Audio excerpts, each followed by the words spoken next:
Hoy vamos a platicar un poco de la relación que existe entre la articulación y el acento neutro.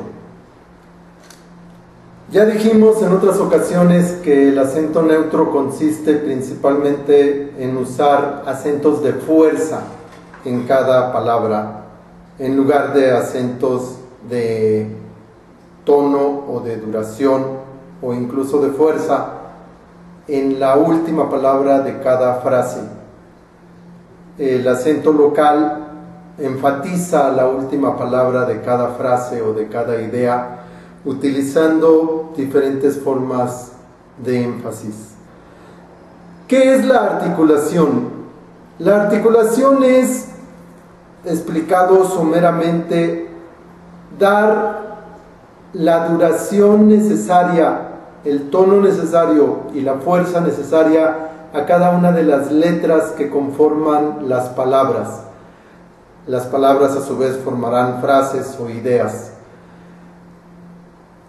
Nosotros en la actuación decimos que los actores llevamos las cosas a sus últimas consecuencias, contra la costumbre humana natural de trabajar con la idea o con la teoría del mínimo esfuerzo. El mínimo esfuerzo es lo que lleva al acento local en cada lugar, en cada diferente área del mundo, en cada país, en cada ciudad, en cada estado, en cada barrio, en cada colonia y en cada casa hay un acento local que está influido por la articulación. Para entender esto voy a mencionar una leyenda un tanto irrespetuosa, pero que nos permite entender el fenómeno de la articulación relacionado con el acento neutro y que además, al ser una leyenda irrespetuosa, va a provocar que lo recordemos más fácilmente. Resulta que hace muchos años existió un rey en España. Este rey se llamaba Carlos V, también Carlos I. ¿Por qué se llama Carlos V y Carlos I? Es un asunto que no vamos a discutir el día de hoy. Resulta que el señor Carlos V no era español, su ascendencia era germánica. Entre el español, que es una lengua romance, y el alemán, que es una lengua bárbara, hay una diferencia básica que es la colocación. El español, junto con el italiano y el portugués, por ejemplo, se habla colocando la voz en el triángulo de Helbas, arriba de los dientes. Es la misma posición para la voz cantada. En cambio, en el alemán, en el inglés y en otras lenguas bárbaras, la colocación es más bien gutural, es decir, va hacia atrás en la garganta. Entonces, Carlos V tenía una colocación hacia atrás. En lugar de hablar como hablamos todos los hispanoparlantes o la gran mayoría, él colocaba la voz más atrás. Si a esto le sumamos que los acentos de fuerza no son iguales en alemán que en español, entonces nos daremos cuenta de que él hablaba el español utilizando acentos de tono, más o menos de esta manera.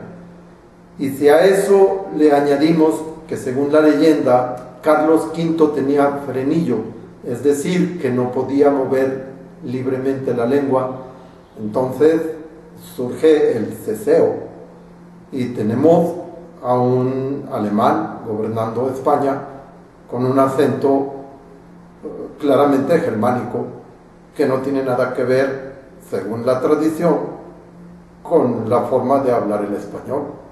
Pero claro, como lo hablaba el rey, pues se puso de moda y todos le copiaron. Y mira que hasta la sintaxis se afectó de alguna manera, y entonces resultó que todos en Madrid, por ejemplo, o en la gente cercana a la corte, hablaba de una manera similar a esta. Bueno, pero eso es solo un ejemplo de entonación y articulación diferente, que dije era un tanto irrespetuosa y espero que así lo tomen los que se sientan aludidos.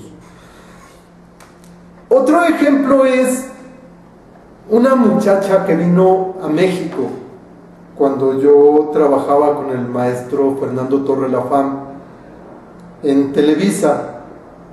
Esta muchacha era cubana. No voy a decir su nombre porque ella sí está viva y podría reclamarme. El rey Carlos V no creo que me reclame.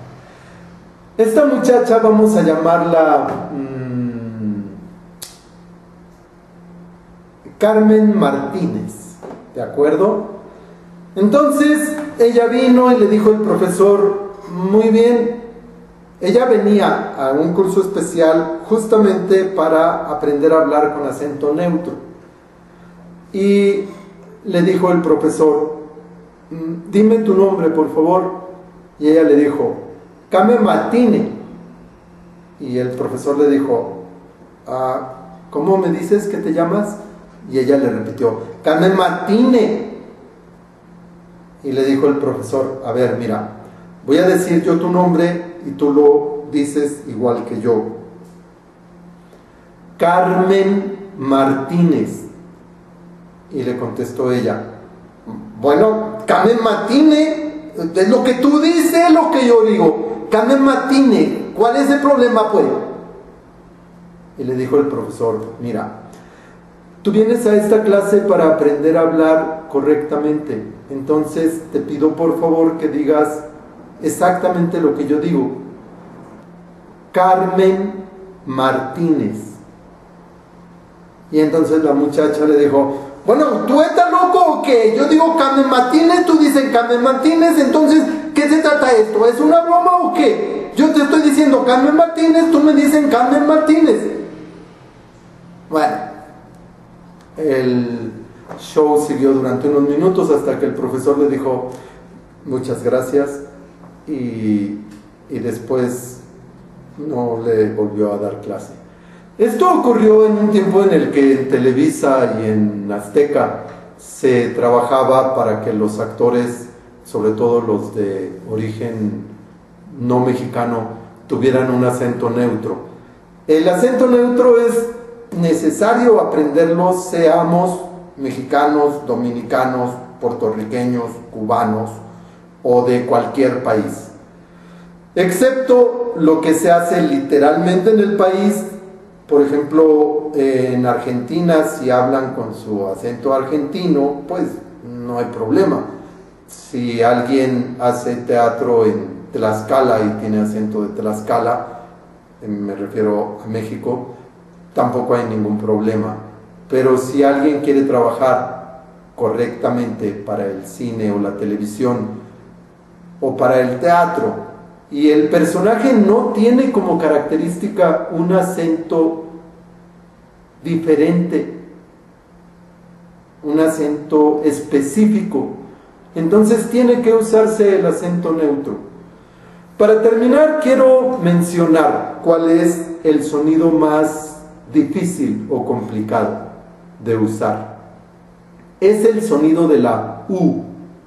Para hacer la U necesariamente tenemos que cerrar los labios, decimos hacer una trompa, U, como simios, y como al hablar generalmente estamos sonriendo o estamos abriendo la boca, la U en conjunto con una vocal fuerte o dura pasa desapercibida. Por ejemplo, la mayoría de la gente dice prueba en lugar de decir prueba, o dicen puente en lugar de decir puente, o dicen fuerte en lugar de decir fuerte. Ese es uno de los sonidos, no, ese es el sonido más difícil de manejar, de acostumbrarnos a hacer que suene. Bueno, recuerden que estos videos son para invitarlos a estudiar actuación. Si quieren estudiar conmigo, al final del video vienen mis datos de contacto. Recuerden que incluso doy cursos en línea vía Skype. Y si no quieren o no pueden estudiar conmigo, estudien actuación, aunque no quieran ser actores. Los políticos deberían aprender a hablar correctamente. Los comunicólogos que vemos cotidianamente en tantos y tantos programas de televisión o escuchamos con frecuencia en el radio y que tienen una falta grave de claridad a la hora de expresarse. En fin, recuerden, hay muchos beneficios en estudiar actuación. Pueden estudiar actuación en casas de la cultura, en sindicatos, muy probablemente en la propia empresa en la que ustedes trabajan o la escuela a la que asisten tiene un grupo de teatro. Insisto y termino, el propósito de estos videos es invitarlos a estudiar actuación. Muchas gracias.